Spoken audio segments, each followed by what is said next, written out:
Hi friends, ಶುಚಿರುಚಿ ಪಾಕಶಾಲೆ ಚಾನೆಲ್ಗೆ ತಮ್ಮೆಲ್ಲರಿಗೂ ಸ್ವಾಗತ. ಫ್ರೆಂಡ್ಸ್, ಇವತ್ತು ಟೊಮೊಟೊ ಸಾಂಬಾರು ಮಾಡ್ತಾಯಿದ್ದೀನಿ.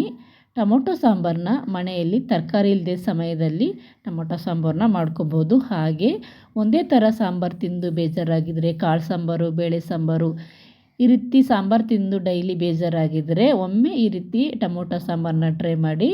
ಟೇಸ್ಟ್ ಅಂತೂ ತುಂಬ ಚೆನ್ನಾಗಿರುತ್ತೆ. ಊಟದ ಜೊತೆ ಒಂದು ಹಪ್ಪಳ ಇಟ್ಕೊಂಡ್ರಂತೆ ಫ್ರೆಂಡ್ಸ್ ಇನ್ನೂ ಚೆನ್ನಾಗಿರುತ್ತೆ.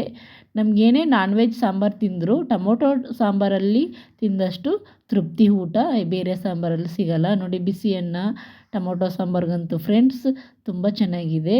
ಟೊಮೊಟೊ ಸಾಂಬಾರನ್ನ ಯಾವ ರೀತಿ ಮಾಡೋದು ಅಂತ ನೋಡ್ಕೊಳ್ಳೋಣ. ಸ್ಟವ್ ಮೇಲೆ ಒಂದು ಬಾಣಲಿ ಇಟ್ಕೊಂಡಿದ್ದೀನಿ. ಬಾಣಲಿ ಬಿಸಿಯಾಗಿದ್ದ ನಂತರ 4 ಚಮಚ ಎಣ್ಣೆ ಸೇರಿಸ್ತಾ ಇದ್ದೀನಿ. ಎಣ್ಣೆ ಬಿಸಿಯಾದ ನಂತರ 1 ಚಮಚ ಸಾಸಿವೆ ಸೇರಿಸ್ತಾ ಇದ್ದೀನಿ. ಸಾಸಿವೆ ಚಿಟಪಟ್ಟನ ಸಿಡಿದ ನಂತರ ಅರ್ಧ ಚಮಚ ಜೀರಿಗೆ ಸೇರಿಸ್ತಾ ಇದ್ದೀನಿ. ಹಾಗೆ ಮೀಡಿಯಮ್ ಸೈಜ್ದು ಒಂದು ಈರುಳ್ಳಿನೂ ಸಹ ಕಟ್ ಮಾಡಿ ಸೇರಿಸ್ಕೊತಾ ಇದ್ದೀನಿ. ಹಾಗೆ 7ರಿಂದ 8 ಬೆಳ್ಳುಳ್ಳಿ ಹೆಸಳನ್ನ ಜಜ್ಜಿ ಸೇರಿಸ್ಕೊತಾ ಇದ್ದೀನಿ. ಬೆಳ್ಳುಳ್ಳಿ ಬೇಡ ಅಂದರೆ ನೀವು ಹಿಂಗೆ ಸೇರಿಸ್ಕೋಬೋದು. ಇಲ್ಲಿ ನಾನು ಬೆಳ್ಳುಳ್ಳಿನೇ ಸೇರಿಸ್ಕೊಂಡಿದ್ದೀನಿ. ನಂತರ ಅರ್ಧ ಇಂಚು ಶುಂಠಿ ಸೇರಿಸ್ಕೊತಾ ಇದ್ದೀನಿ. ನಂತರ ಸ್ವಲ್ಪ ಕರಿಬೇವು ಸೊಪ್ಪನ್ನು ಸಹ ಸೇರಿಸ್ಕೊತಾ ಇದ್ದೀನಿ. ಹಾಗೆ 1 ಒಣಮೆಣಸಿಯನ್ನು ಸಹ ಸೇರಿಸ್ಕೊತಾ ಇದ್ದೀನಿ. ನಂತರ ಹೆಚ್ಚಿಟ್ಕೊಂಡಿರುವಂಥ 2 ಹಸಿಮೆಣಸಿಕಾಯಿನೂ ಸೇರಿಸ್ತಾ ಇದ್ದೀನಿ. ನಂತರ ಹಾಗೆ ತೆಂಗಿನಕಾಯಿ ತುರಿನೂ ಸಹ ಸೇರಿಸ್ತಾ ಇದ್ದೀನಿ. ಸೇರಿಸಿ ಈ ರೀತಿ ಒಮ್ಮೆ ಮಿಕ್ಸ್ ಮಾಡ್ಕೋಬೇಕು. ಇವಾಗ ಎಣ್ಣೆಯಲ್ಲಿ ಇದು ಚೆನ್ನಾಗಿ ಫ್ರೈ ಆಗಬೇಕು. ಅಲ್ಲಿ ತನಕ ಇದನ್ನು ಫ್ರೈ ಮಾಡ್ಕೊಳ್ಳೋಣ.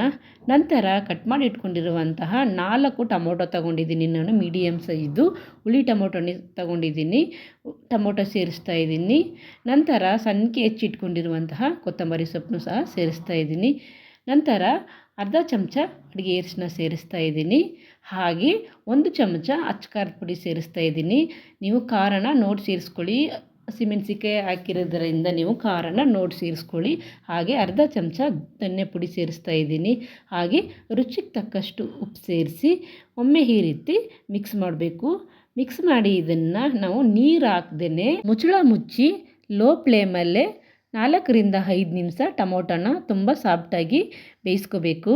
ನೀರು ಹಾಕಿದ್ರೆ ಇವಾಗಲೇ ಟೊಮೊಟೊ ಬೇಯಲ್ಲ. ಹಾಗಾಗಿ ನಾವು ಇದನ್ನು ನೀರು ಹಾಕ್ದೇ ಬೇಯಿಸ್ಕೋಬೇಕು. ನೋಡಿ, ಇಲ್ಲಿ ಮುಚ್ಚಳ ಓಪನ್ ಮಾಡ್ತಾ ಇದ್ದೀನಿ.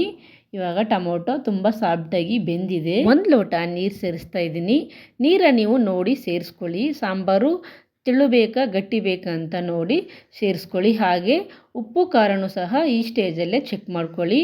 ಉಪ್ಪು ಸ್ವಲ್ಪ ಕಮ್ಮಿ ಅನ್ನಿಸ್ತು, ಹಾಗಾಗಿ ಅರ್ಧ ಚಮಚ ಉಪ್ಪು ಸೇರಿಸ್ದೆ.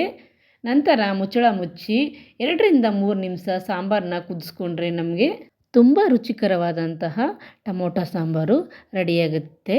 ನೋಡಿದ್ರಲ್ಲ ಫ್ರೆಂಡ್ಸ್, ಎಷ್ಟು ಸಿಂಪಲ್ಲಾಗಿ ಟೊಮೊಟೊ ಸಾಂಬಾರನ್ನ ಮಾಡ್ಕೋಬೋದು ಅಂತ. ನೀವು ಒಮ್ಮೆ ಟ್ರೈ ಮಾಡಿ ಯಾವ ರೀತಿ ಬಂತು ಅಂತ ಕಮೆಂಟ್ ಸೆಕ್ಷನ್ನಲ್ಲಿ ತಿಳಿಸಿ. ಹಾಗೆ ನನ್ನ ಚಾನಲ್ನ ಸಬ್ಸ್ಕ್ರೈಬ್ ಮಾಡ್ಕೊಳ್ಳಿ. Thank you.